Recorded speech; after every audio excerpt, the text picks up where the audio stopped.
تو یونس علیہ السلام نے ازیوم کیا کہ ظاہر ہے کہ اس کے بعد عذاب تو آنا ہی ہے، لیکن ان کی شان اس سے بلند تھی کہ وہ وحی کا انتظار کیے بغیر نکل گئے۔ السلام علیکم ورحمۃ اللہ وبرکاتہ۔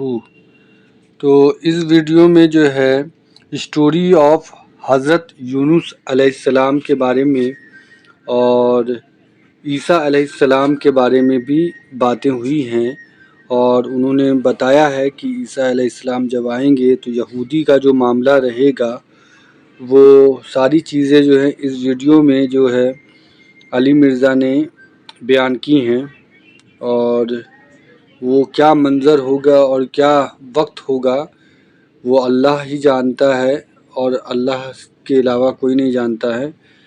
تو ہم سب بھی اللہ سے یہی دعا کرتے ہیں کہ اللہ تمام مسلمانوں کو ایمان پر خاتمہ نصیب کرے، اور جو بھی ان سے غلطیاں ہوئی ہیں انہیں معاف کرے، آمین ثم آمین۔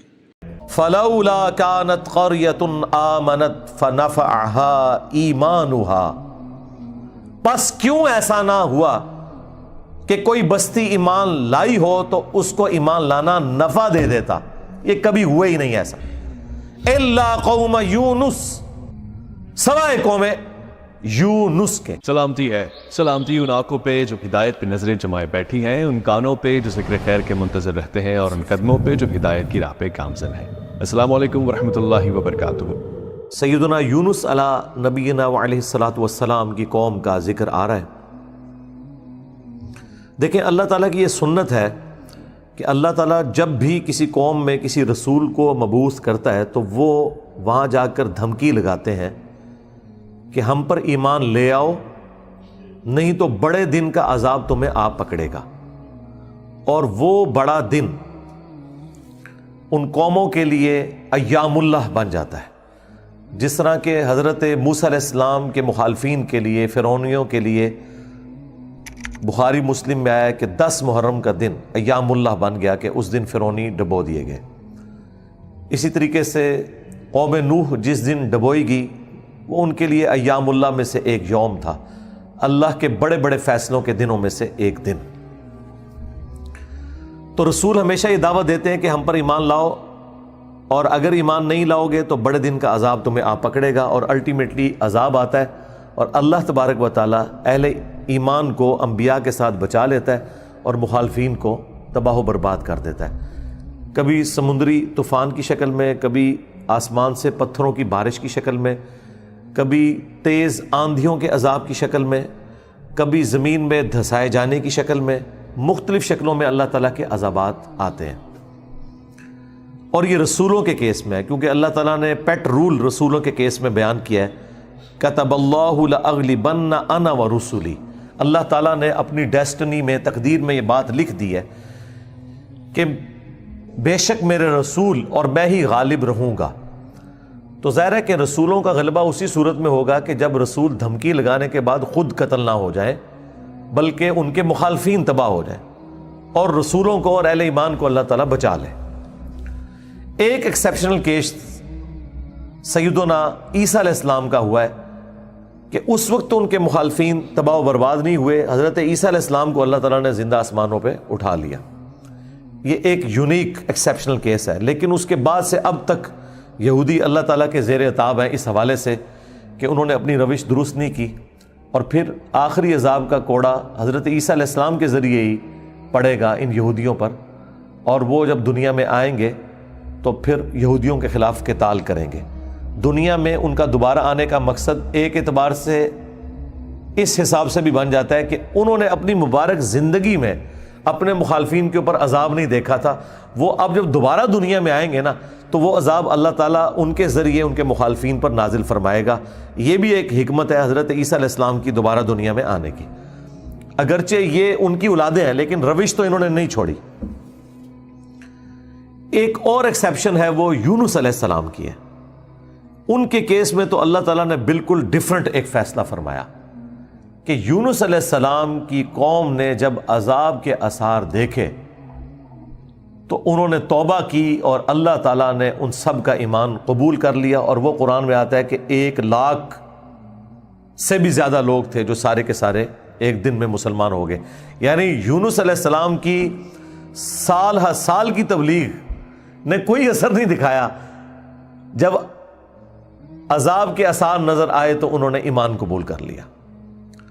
یہ صرف یونس علیہ السلام کی قوم نہیں، باقی قوموں کے بارے میں بھی سورۃ الانبیاء میں آیا کہ جب کبھی بھی رسولوں کے مخالفین پر عذاب آتا تھا تو مخالفین اس عذاب کے وقت پھر چیخیں مارتے تھے اور کہتے تھے کہ یا اللہ ہمیں ایک دفعہ چھوڑ دے، اب ہم تیرے نبی کو مانیں گے. سب سے بڑا خبیث فرعون، اس کے بارے میں قرآن میں سورہ یونس میں ہی ہم پڑھ چکے ہیں کہ اس نے بھی موت کے وقت کہا تھا کہ میں ایمان لاتا ہوں موسیٰ علیہ السلام کے رب پر، بنو اسرائیل کے رب پر. اور پھر اللہ تعالیٰ نے جواب میں فرمایا آن، اس وقت اب ایمان لے کر آیا، اس وقت ایمان لانا تجھے کوئی فائدہ نہیں دے گا. جو جامع ترمذی میں بھی حدیث ہے کہ موت کے غرغرے سے پہلے پہلے توبہ قبول ہے. یہ جو موت کا غرغرہ ہے نا، یہ امتوں کے کیسز میں عذاب کے آثار کا سامنے نظر آنا ہے.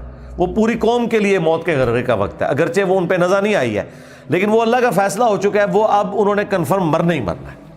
وہ آثار جب نظر آنا شروع ہوئے تو باقی قومیں بھی آہو بکا کرتی تھیں، اس قوم نے بھی آہو بکا کیا اور اللہ تعالیٰ نے ان کے کیس میں وہ سن لیا اور انہیں بچا لیا. اور جب یونس علیہ السلام واپس آئے وہ تو دنگ رہ گئے کہ یہ کیا ہوا، میں تو انہیں عذاب کا وعدہ دے کے گیا تھا، یہ سارے کے سارے زندہ سلامت ہیں. اور اس سے بڑھ کر ان کو حیرانگی یہ ہوئی کہ وہ سب کے سب لوگ ایمان ملے ہیں. تو اب حضرت یونس علیہ السلام کو وہ غم تو بھول گیا کہ میرا دیا ہوا وعدہ پورا نہیں ہوا. ظاہر ہے ایک امبیرسمنٹ تو تھی کہ آپ قوم کو کہہ کے یہ نکلے ہیں کہ اب تم پہ عذاب آئے گا، اور عذاب نہیں آیا. تو امبیرسمنٹ تو حضرت یونس علیہ السلام نے فیل کی، لیکن اس کی کمپنسیشن اللہ نے اس حوالے سے کر دی کہ جو ان کا مقصد ہے وہ پورا ہو گیا کہ لوگ ایمان لے آئے. آپ سورۃ الاعراف میں، سورہ ہود میں بھی دیکھیں گے کہ جب کبھی قوموں پر عذاب آتا ہے تو اینڈ پہ وہ قوم کا پیغمبر عذاب دیکھنے کے بعد اپنی قوم سے مخاطب ہو کے کہتا ہے کہ میری قوم، میں نے تو بڑی کوشش کی تھی کہ تمہیں اس عذاب سے بچا لیتا، لیکن تم خود گمراہی پر تلے ہوئے تھے. تو عذاب کے بعد بھی قوموں کا درد پیغمبروں کے سینے میں رہتا ہے، ایک نیچرل چیز ہے. رقیق القلب ہوتے ہیں نا جو پیغمبر ہوتے ہیں. تو یہاں پر جب انہوں نے دیکھا سب ایمان لے ہیں تو ظاہر ہے کہ وہ ایک ہیپی اینڈنگ ہوئی ہے. کیا ڈراپ سین ہوا ہے. میں کبھی بعض اوقات یہ جب حضرت یونس علیہ السلام کی قوم کا واقعہ قرآن میں پڑھتا ہوں نا تو میں بڑی خواہش کرتا ہوں کہ میں جنت میں جا کے یہ منظر دیکھوں کہ وقت کا پیغمبر عذاب کی وعید سنا کے گیا ہے اور لوگ چیخو پکار کر رہے ہیں اور ایسا یونیک کیس ہو گیا ہے، سمجھ لیں مردے ہی زندہ ہو گئے کہ اللہ تعالیٰ ان کی چیخو پکار سن کے ان کی توبہ بھی قبول کر لیتا ہے. اور پھر یونس علیہ السلام جب واپس آتے ہیں ان کی حیرانگی کیا ہوگی. ٹھیک ہے، کیا ڈراپ سین ہوگا. میں کہتا ہوں جی اس طرح کی کوئی ٹریجک فلم نہیں ہو سکتی جو یونس علیہ السلام اور ان کی قوم کی ہے. اور وہ کیوں ہوا؟ صرف یونس علیہ السلام سے ایک اجتہادی خطا ہوئی. ہم اسے گناہ نہیں کہتے، وہ خطا ہے. انبیاء خطا کرتے ہیں لیکن چونکہ وہ اپنی خطا پر قائم نہیں رہتے اور وہ گناہ کے زمرے میں بھی نہیں ہے، غلطی ہے بحیثیت انسان. انسان غلطیوں سے پاک اگر ہم پیغمبروں کو کہتے ہیں تو یہ پاک وہ والا نہیں ہے جس طرح اللہ پاک ہے. آپ سبحان کا لفظ صرف اللہ کے ساتھ بولتے ہیں، کوئی پیغمبر بھی سبحان نہیں ہے. پرفیکٹ صرف اللہ ہے. دیکھیں انسان تو ہے ہی امپرفیکٹ. جب ہم نیند کے محتاج، کھانے پینے کے محتاج، اس کے بعد ٹوائلٹ کے محتاج، اور سب سے بڑھ کر اپنی زندگی کے لیے اپنے رب کے محتاج، تو انسان تو پرفیکٹ ہے ہی نہیں ہے. پرفیکٹ صرف اللہ ہے جو کسی کا محتاج نہیں ہے. غلطیوں سے پاک صرف اللہ ہے، باقی غلطی تو کسی سے ہو سکتی ہے. لیکن پیغمبر کو ہم جو کہتے ہیں نا کہ پیغمبر غلطیوں سے معصوم ہے، عصمت انبیاء کا عقیدہ، اس کا مطلب یہ ہے کہ وہ گناہ نہیں کرتے. خطا بہرحال ان سے ہو جاتی ہے، اور خطا جب ہوتی ہے تو اللہ تعالیٰ ان کی ریمیڈی فرماتا ہے، ان کی اصلاح کرتا ہے. وہ اپنی خطا پر قائم نہیں رہتے، رجوع کر لیتے ہیں. اور جب رجوع کرتے ہیں تو امت کے لیے وہ رول ماڈل ہوتے ہیں. آج کی ڈیٹ میں رسول اللہ صلی اللہ علیہ وآلہ وسلم معصوم ہے کہ اگر زندگی میں کوئی اجتہادی خطا ان سے ہوئی تو اللہ تعالیٰ نے اس کی ریمیڈی فرما دی اور پھر اس غلطی کو معاف کر دیا. وہ گناہ نہیں تھا، یہ ذہن میں رکھیے گا، گناہ اور غلطی میں فرق ہے.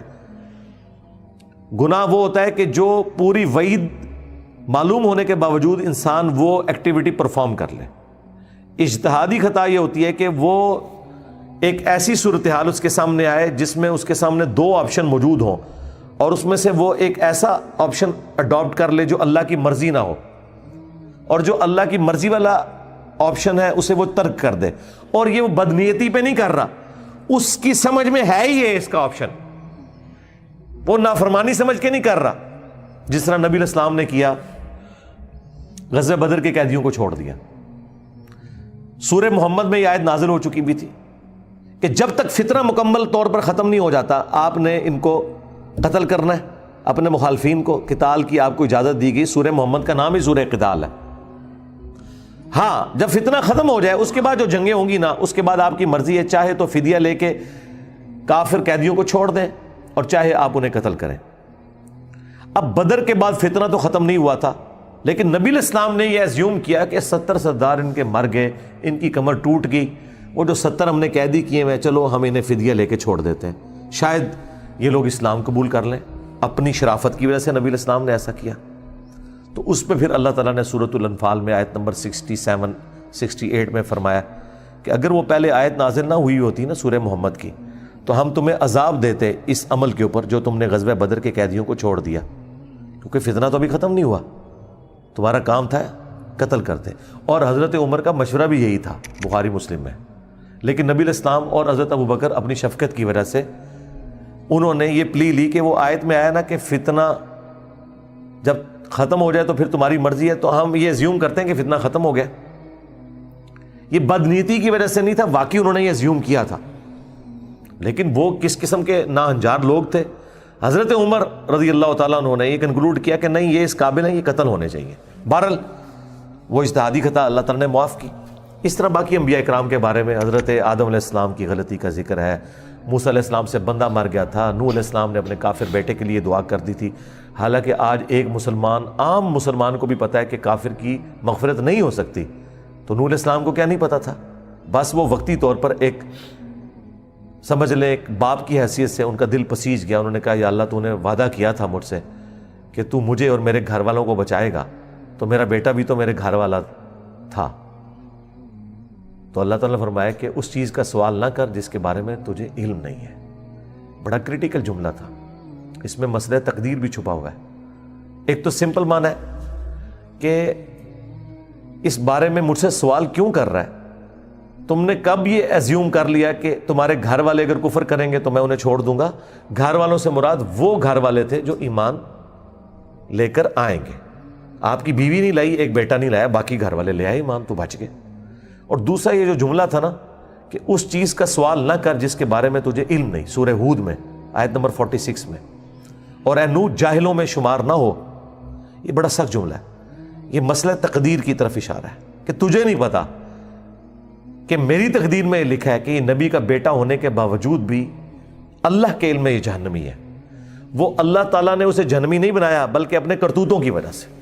تو اللہ کی تقدیر کے اوپر تو کسی کا بھی علم نہیں ہے نا جب تک اللہ تعالیٰ مطلع نہ کر دے.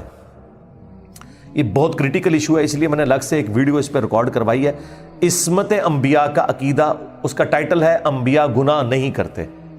یہ ہمیں جو عصمت انبیاء کا عقیدہ بتایا گیا ہے وہ یہ ہے کہ نعوذ باللہ انبیاء کے اندر گناہ کرنے کی حصی نہیں ہوتی.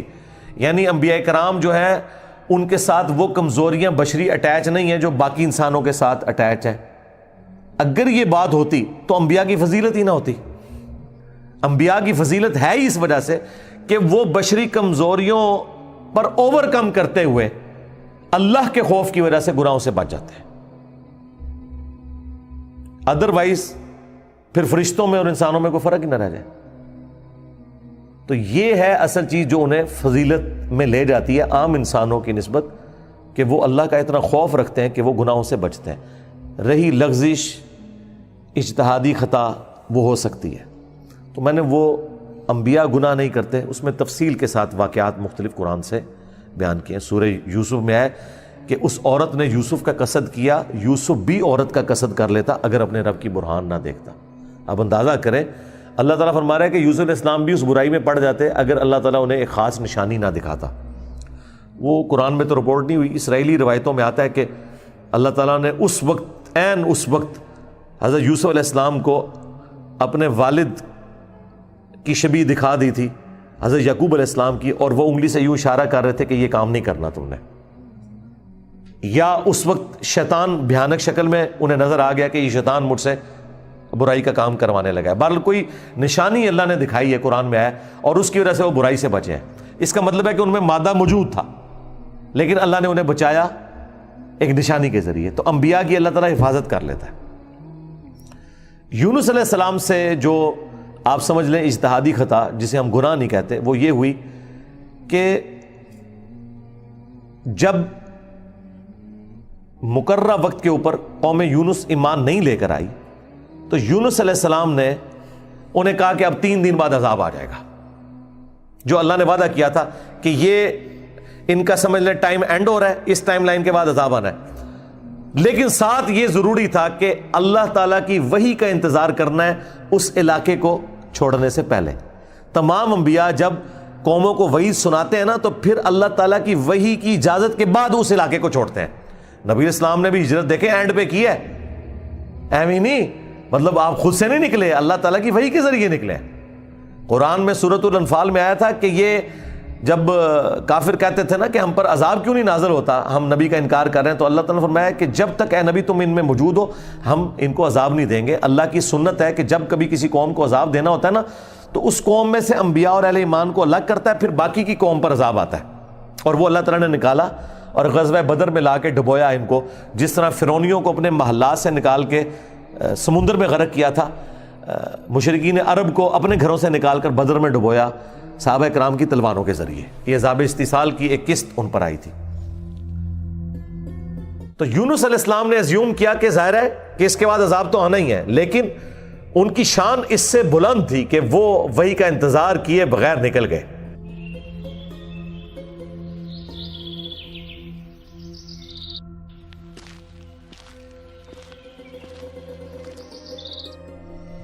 بس جب وہ نکلے، جس کشتی میں سوار ہوئے،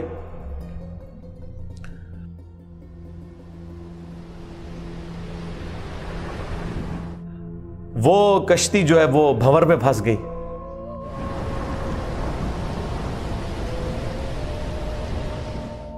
اور ان کی اپنی ایک نارمز چل رہی تھی کہ اگر کشتی بھنور میں پھنس جائے تو یہ اس چیز کی علامت ہے کہ کوئی غلام اپنے آقا کی اجازت کے بغیر بھاگ کر آ گیا.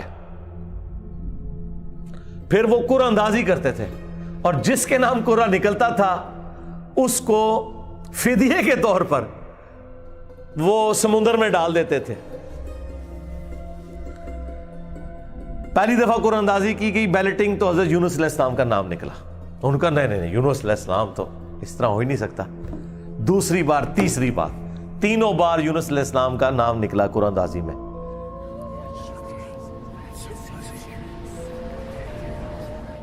تو یونس علیہ السلام نے، اچھا قرآن میں اشارتاً اس کا ذکر ہے، اسرائیلی روایتوں میں تفصیل کے ساتھ ہے، لیکن یہ بالکل قرآن میں فٹ ان بیٹھتی ہیں. یعنی آپ کو یہ تو بتایا گیا کہ یونس السلام مچھلی کے پیٹ میں رہے، تو وہ مچھلی کے پیٹ میں پہنچے کیسے تھے؟ مچھلی کے پیٹ تک پہنچنے کے لیے تو آپ کو ابدوز چاہیے، نیچے ہے مچھلی، اتنی بڑی ویل مچھلی ہے، کوئی چھوٹی مچھلی کے پیٹ میں تو رہ نہیں سکتا بندہ. تو وہ حضرت یونس علیہ السلام کو انہوں نے سمندر میں پھینک دیا. یونس علیہ السلام نے خود ہی کہا، ان کو کلک کر گیا کہ یہ معاملہ میرے اینڈ پہ ہے. انہوں نے کہا بھائی مجھے پھینکو، تم، مجھے سمجھ آ گئی ہے. ظاہر فوراً کلک کر گیا کہ معاملہ خراب میرے سے ہی ہو گیا. وہ ان کو سمندر میں پھینک دیا.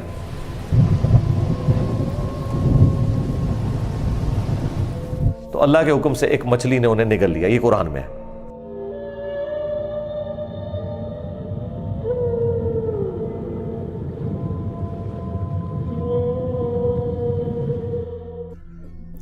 قرآن میں آگے تفصیل نہیں ہے کہ کتنے دن تک، لیکن تورات میں ملتا ہے کہ 3 دن اور 3 رات تک وہ مچھلی کے پیٹ میں رہے.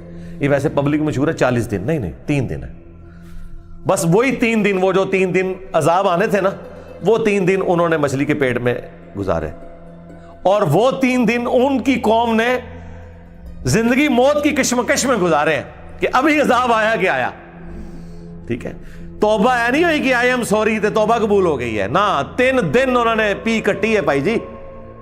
یہاں تو لوگ ایک دن جیل نہیں کاٹ سکتے، 3 دن تک انہوں نے وہ تکلیف کاٹی ہے، پھر اللہ تعالیٰ نے ان کی توبہ قبول کی ہے۔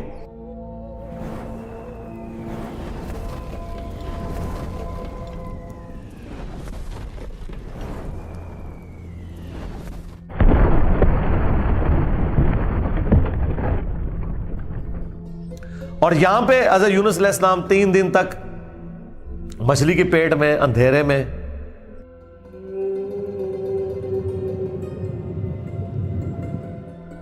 اور دیکھیں اللہ نے ان کو ایسے کلمات سکھا دیے، مختصر تھے، پرفیکٹ تھے، بہترین توبہ، لا الہ الا انت سبحانک۔ سورۃ الانبیاء میں یہ دعا آئی ہے، اے اللہ تیرے سوا کوئی معبود نہیں، اور تو پاک ہے نا، پاک تو غلطی نہیں کر سکتا، انی کنت من الظالمین، بے شک میں ہی ظالموں میں ہوں، میں انسان ہوں، انسان سے غلطی تو ہوگی۔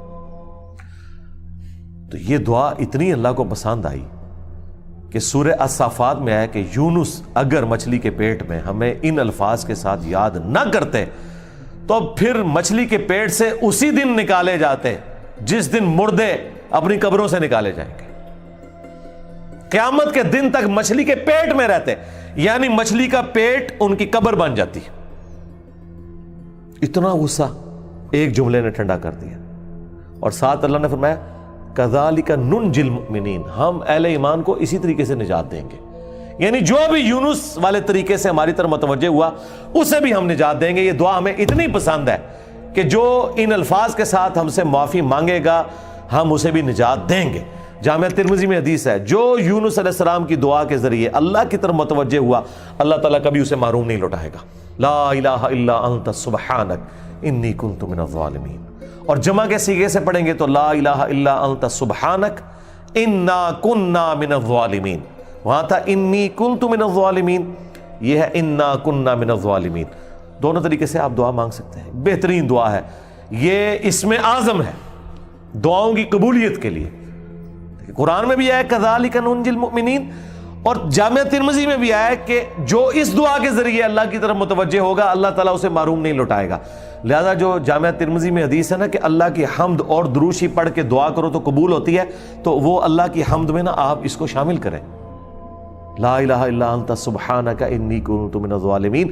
یہ اللہ کی بیسٹ حمد بھی ہے اور بیسٹ استغفار بھی ہے، اور ایسا استغفار ہے کہ اللہ کی رحمت کو ٹریگر کرنے والا ہے۔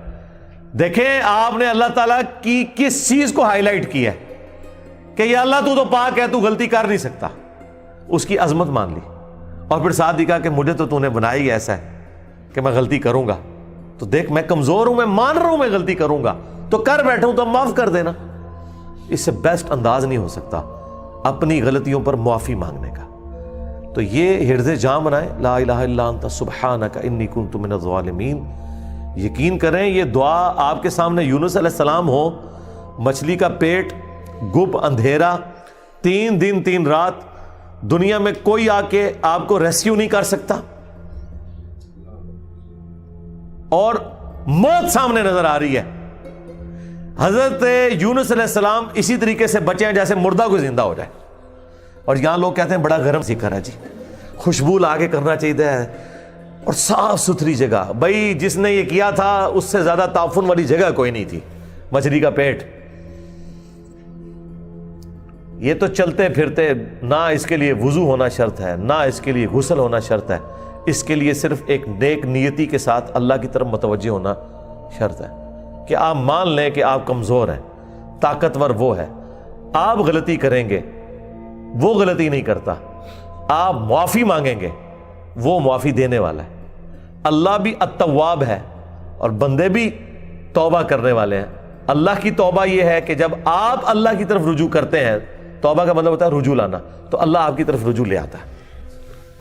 جو بخاری مسلم میں حدیث ہے کہ جو شخص توبہ کر کے اللہ کی طرف رجوع لاتا ہے تو اللہ کو اس شخص سے زیادہ خوشی ہوتی ہے کہ جو اکیلا ریگستان میں ہو، اچانک اس کی سواری غائب ہو جائے اور وہ اپنی موت کا انتظار کرنا شروع کر دے، اور پھر تھوڑی دیر بعد وہ سواری واپس آ جائے جس پہ اس کا سامان لدا ہوا ہے، اسے نئی زندگی ملے، اور وہ اتنا خوش ہو کہ اس کی زبان سے نکل جائے اے اللہ تو میرا بندہ میں تیرا رب، من شدت الفرح، خوشی کی شدت کی وجہ سے، حالانکہ اس نے یہ کہنا تھا کہ اللہ میں تیرا بندہ تو میرا رب۔ اس سے زیادہ اللہ تعالیٰ کو خوشی ہوتی ہے جو بندہ رجوع لے آتا ہے۔ تو یونس علیہ السلام کی دعاؤں کو آپ اپنے استغفار میں، اپنی صبح و شام کے اذکار میں، ہر جگہ اپنے تشہد کے اندر اس دعا کو پڑھا کریں۔ یہ بڑے بڑے مشکلوں کو آسان کر دیتی ہے۔ یار آپ دیکھیں ایک بندے کو اپنی موت سامنے نظر آ رہی ہے اور اس موت میں سے اسے زندگی مل جائے، بس جب آپ نا امیدی کے اینڈ پر پہنچے ہوں اور آپ کو کوئی امید نظر نہ آئے تو آپ یہ پڑھیں لا الہ الا انت سبحانک انی کنت من الظالمین۔ انشاءاللہ تعالی اللہ تعالیٰ اس مشکل میں بھی کوئی نہ کوئی ایسی راہ نکال دے گا جو آپ نے گمان بھی نہیں کبھی کی ہوگی۔ بہرحال وہ 3 دن اور 3 رات کے بعد یونس علیہ السلام کو مچھلی نے ساحل پر ڈال دیا۔ اب ان کا جسم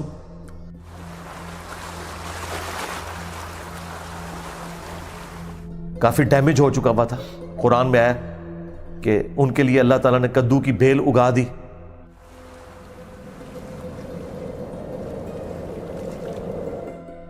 جو ان کے اوپر سایہ کی ہوئی تھی، کیونکہ بالکل لاغر ہوئے ہوئے تھے وہ، اور پھر دھوپ سے بچاؤ کے لیے وہ بیل بھی ان کو چاہیے تھی۔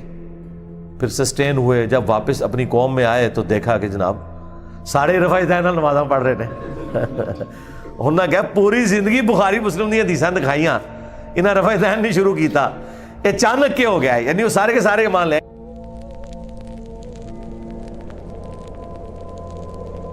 یہ میں آج کے دور میں ٹرانسلیٹ کر رہا ہوں۔ پھر کہنے کے کتنے لکھے ہیں سرکار؟ دیکھیں اللہ تعالیٰ ہر دور میں اپنے بندے بھیجتا ہے جو اس دور کی لینگویج میں ان کو وہ بات سمجھاتے ہیں۔ تو انہوں نے دیکھا بھی انقلاب یہ کہاں سے آ گیا، سارے اونچی آمین کہہ رہے ہیں، سارے رفع الیدین سے نماز پڑھ رہے ہیں، سارے نے جڑے اپنی شلواریں جھونگ لیاں نے، کیا ہو گیا ہے؟ تو پتہ چلا کہ جناب اللہ تعالیٰ نے معاف کر دیا ان کو۔ اور یہ ایک ایسا ایکسیپشنل واقعہ ہے جو اللہ تعالیٰ کی پوری بنائے ہوئے پلان کے اندر، پوری ڈیسٹنی میں، پوری انسانی تاریخ میں اور کسی کے لیے نہیں ہوا۔ اس خاص واقعے کی وجہ سے ہی اس سورت کا نام سورہ یونس ہے۔ اگرچہ یونس علیہ السلام کا ذکر آپ نے دیکھ لیا، بس یہ اتنا صحیح آ رہا ہے، یہ باقی پورے واقعات قرآن میں سکیٹرڈ فارم میں ہے۔